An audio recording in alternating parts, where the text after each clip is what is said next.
You've been told to save, budget, and invest in your future. But now that you're ready to buy a home, the market feels rigged. Houses are vanishing off the market in days. Bidding wars are being won with cash offers, sometimes tens of thousands over asking. And the buyers, they're not families. They're billion-dollar hedge funds. Right now, Wall Street owns more of the American housing market than ever before. From suburban homes to rental apartments, financial giants are turning what used to be your American dream into their next profit machine. But how did this happen? And more importantly, what does it mean for you? In this video, we're exposing the mechanics behind what might be the biggest housing trap in U.S. history. By the end, you'll know whether buying a home today is a smart move or a setup designed to keep you locked out. To understand the trap we're in today, we need to go back to 2008, when the housing market crashed and millions of homes went into foreclosure. For most people, it was a financial disaster, but for Wall Street, it was an opportunity. Private equity firms, hedge funds, and asset managers like Blackstone, Invitation Homes, and American Homes for Rent started buying up homes at rock bottom prices, and not just one or two. We're talking thousands, sometimes tens of thousands of single-family homes, entire neighborhoods bought like stocks. Between 2011 and 2023, institutional investors went from owning a fraction of the housing market to controlling over 400,000 single-family rental homes nationwide. In cities like Atlanta, Phoenix, and Charlotte, institutional investors account for 1 in every 7 home purchases. Why does this matter? Because these firms aren't just buying to live in the homes, they're buying to rent, to flip, or to hold for long-term gains. And with deep pockets and algorithms to guide their bids, they often outcompete everyday buyers before a home even hits the open market. Wall Street turned homes into assets. Something meant for families became another financial product. And as their portfolios grew, so did their influence, not just on prices, but on who gets to live where. What started as a post-crisis recovery play has now snowballed into a full-blown shift in housing power, from individuals to institutions.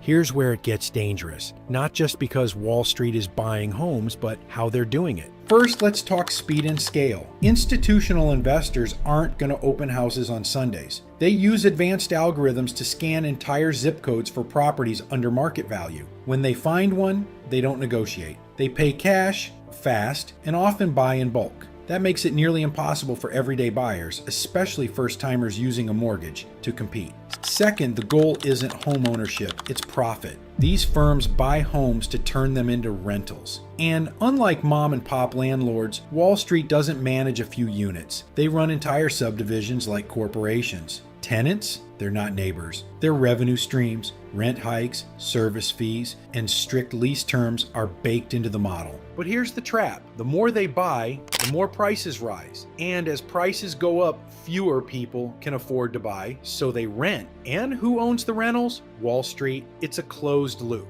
You get priced out of buying, then overcharged for renting. Either way, you're paying them. Even more alarming, Wall Street is packaging these homes into securitized rental bonds. Yup, just like mortgage-backed securities before the 2008 crash. They take the rental income from thousands of properties, bundle it up, and sell it to investors. If it sounds familiar, that's because it is. The same financial engineering that tanked the economy 15 years ago is back, wearing a different outfit. And it doesn't stop there. Some funds are now targeting build-to-rent developments, constructing entire communities not to be sold, but to be rented indefinitely. No chance of ownership, just a permanent tenant class. This is the trap. A system where Wall Street drives up home prices, dominates the rental market, and locks you into paying them, whether you're ready to buy or not. So what does all this mean if you're trying to buy your first home or just find an affordable place to live? Let's start with buyers. In markets where institutional investors are active, home prices are rising faster than incomes. In Atlanta, for example, prices jumped nearly 40% between 2020 and 2023, while wages barely moved. When firms like Invitation Homes outbid you with an all-cash offer, they're not just taking a house, they're taking away your chance at building generational wealth.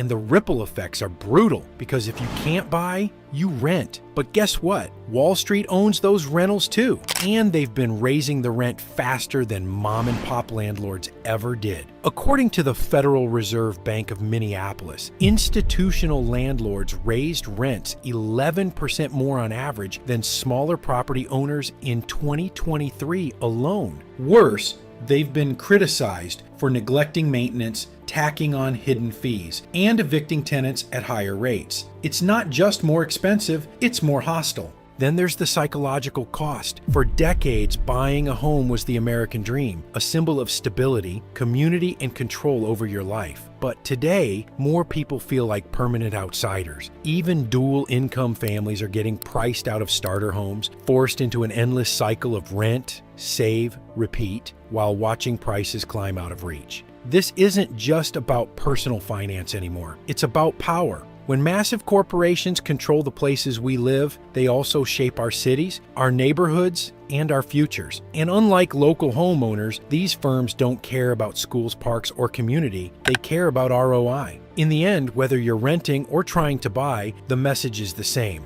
You're not competing with other families anymore. You're up against Wall Street. You'd think a crisis this big would trigger massive political pushback, right? Well, kind of. Some lawmakers have proposed reforms. Senator Elizabeth Warren, for example, has called for tighter regulation on institutional landlords and even suggested banning hedge funds from owning single-family homes altogether. Cities like Minneapolis and Charlotte have floated local policies to limit bulk home purchases or prioritize first-time buyers. But so far, federal action has been limited and mostly toothless. One major challenge: Wall Street firms aren't technically doing anything illegal. They're operating in a gray zone the current housing laws weren't built to handle. The Fair Housing Act and local zoning laws never envisioned a world where entire neighborhoods would be owned by financial institutions. Plus, let's be real, Wall Street has deep pockets and deep influence. These firms spend millions lobbying lawmakers, shaping housing policy from behind the scenes. Some smaller scale interventions have shown promise. For instance, the First Look program in places like California gives nonprofits and owner-occupants a chance to bid on foreclosed homes before investors can. But these efforts are localized, and they're not enough to compete with the national scale of institutional buying.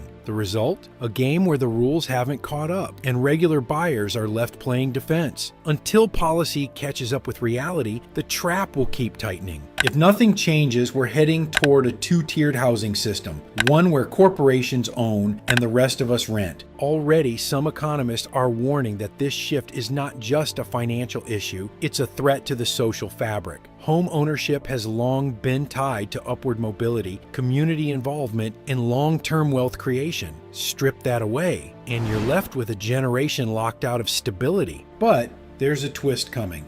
Interest rates have risen sharply since 2022, and that's starting to hit institutional buyers too. Financing bulk home purchases has gotten more expensive. Some firms are slowing down, offloading homes, or pivoting to other asset classes. That could cool their dominance, but it won't erase the damage already done. At the same time, build-to-rent is accelerating. In 2024 alone, over 100,000 build-to-rent homes are expected to hit the market. These are neighborhoods designed from day one to be rental only, managed by corporations with no option to buy. That's not a stepping stone, that's a long-term shift. So what can you do? Start by getting educated. Run your own numbers. Rent versus buy isn't a one-size-fits-all equation. Explore local programs designed to help first-time buyers and support policy efforts that push back against institutional dominance, whether that's zoning reform or tax penalties on large-scale ownership. Because if we stay silent, the trend continues. But if enough people understand what's happening, we might just have a chance to reclaim the dream of homeownership.